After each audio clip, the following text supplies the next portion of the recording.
The purpose of this study is to compare a mathematical model of Newton's second law with data obtained from an experimental test. The mathematical expression of this law is given in the final equation on this slide. The coordinate system is indicated here.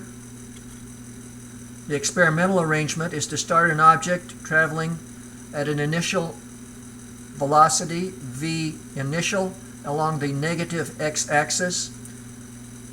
There are net zero forces on the object, and then accurately measure the velocity of the object during the experiment. This is the experimental arrangement. The object used reduces some forces, such as friction forces and air drag forces, and these are all assumed to be zero. Remaining forces on the object are all on the y-axis, with the gravitational vector being canceled by the opposing opposite force from the board according to Newton's third law. The motions are going to be measured on a video using the program called Tracker. Tracker requires an accurate video.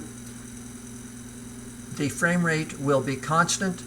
The camera must be positioned so that the video is taken perpendicular to the velocity vector. This is the experimental setup, maintaining the board level by using a carpenter's level and a meter stick indicating distance intervals of 20 centimeters. Python is used to calculate the position using the mathematical model. Python requires certain initial values. The initial velocity values are obtained experimentally from the experimental data. Those values are indicated here in the Python program.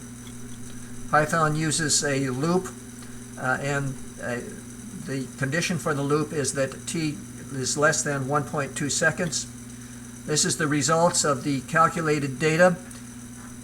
The position according to the mathematical formula is shown in blue. The position according to the experimental data is shown in red. And obviously there is some discrepancy with the experimental data indicating a slightly slower velocity. The possibilities of this are, number one, that the net force on the object is not zero, that there is a force due to friction or force due to air drag. Since this force acts continuously, the resulting velocity line would have been curved. Since the resulting velocity line is straight, that possibility is ruled out. A more likely possibility is that the initial value indicated in the Python program is slightly in error. That error would become greater with each loop of the program, indicating a divergence as shown in the actual data.